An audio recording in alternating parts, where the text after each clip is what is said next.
Perkembangan lain muncul ketika Bapak bereaksi keras terhadap pecahnya kasus Bandar Betsi di Sumatera.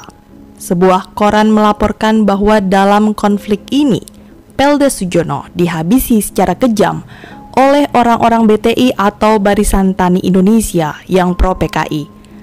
Bapak Ahmad Yani tidak seperti biasanya langsung bereaksi keras. Ketenangan dan kekalemannya mendadak sirna. Sikapnya berubah menjadi geram dan marah karena seolah-olah tindakan PKI sudah berani menentang Angkatan Darat.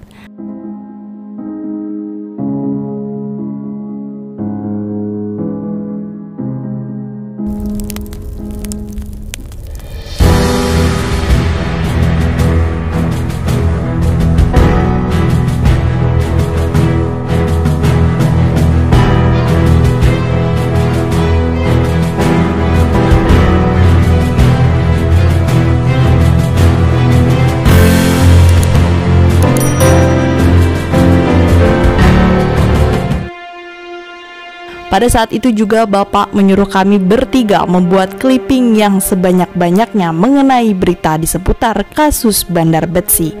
Kami pun melakukannya dengan senang dan bangga.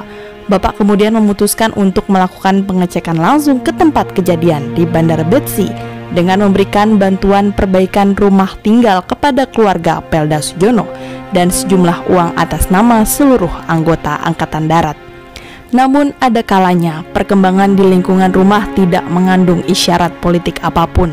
Ini tak terelakkan karena sikap Bapak terhadap tamu-tamu penting yang datang berkunjung tak pernah berubah. Bapak selalu ramah dan tulus kepada mereka. Tak peduli siapapun mereka dan apapun posisi politik yang mereka yakini. Ketika Omar Dhani, Menteri Panglima Angkatan Udara, berkunjung ke rumah Bapak, tidak menunjukkan sedikit pun tanda-tanda ketidaksenangan atau permusuhan. Wajah Bapak penuh senyum dan ekspresi sang tamu pun ceria. Mereka terlibat perbincangan yang santai.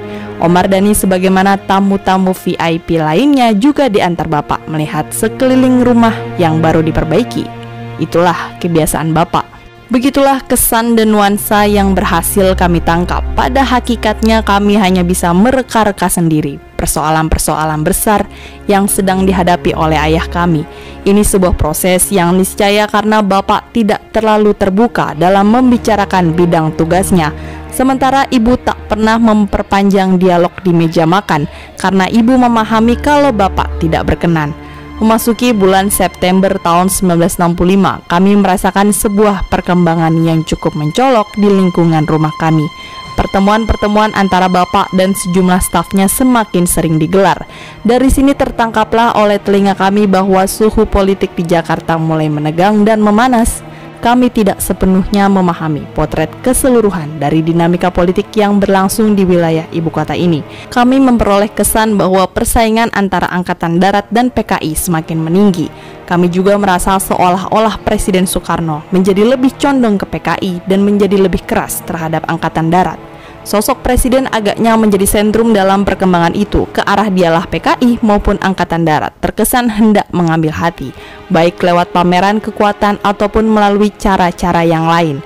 Dari serangkaian obrolan antar para petinggi militer di rumah kami mendengar bahwa pada Hari Angkatan Bersenjata tanggal 5 Oktober 1965, Angkatan Darat akan menggelar kekuatan persenjataan di vial dan pawai sekolosal mungkin. Dalam arak-arakan itu akan muncul sejumlah kendaraan hias.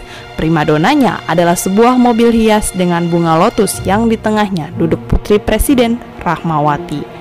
Seiring menggentingnya situasi politik tadi, kami melihat bahwa pengawalan di kediaman kami diperbanyak. Jika sebelumnya penjagaan dilakukan bergiliran hanya oleh 12 tentara dari garnizon ibu kota dan 1 regu CPM sebagai pengawal Bapak, berikutnya kelompok ini diperkuat lagi 1 regu dari Yon Pomatpara. Tugas pengawalan pun tidak lagi dilaksanakan secara bergantian, tapi secara bersamaan. Selama minggu-minggu yang panas dan gawat itu, Bapak terlihat tetap tenang, kalem, dan pendiam seperti biasanya. Tak sedikit pun terlihat sikap cemas atau tegang tampak di wajah dan perilakunya. Kala itu info mengenai rencana penculikan dan pembunuhan diri Bapak sudah didengar, tetapi reaksinya tidaklah seberapa menggebu. Bahwa ada kemungkinan kebenaran dalam isu tersebut, Bapak mungkin percaya, tetapi Bapak lebih percaya kepada kemampuan dirinya dan Angkatan Darat. Kami sering mendengar Bapak mengatakan, orang yang ingin membunuh saya adalah orang yang bodoh. Saya tahu betul kekuatan mereka. Itulah mengapa penjagaan di tempat kami ditingkatkan. Ketika di rumah hadir semakin banyak tentara penjaga, kami juga tak berpikiran macam-macam. Bagi kami, kerumunan tentara itu justru membawa pesona tersendiri karena kebanyakan dari mereka tampak tegap dan gagah.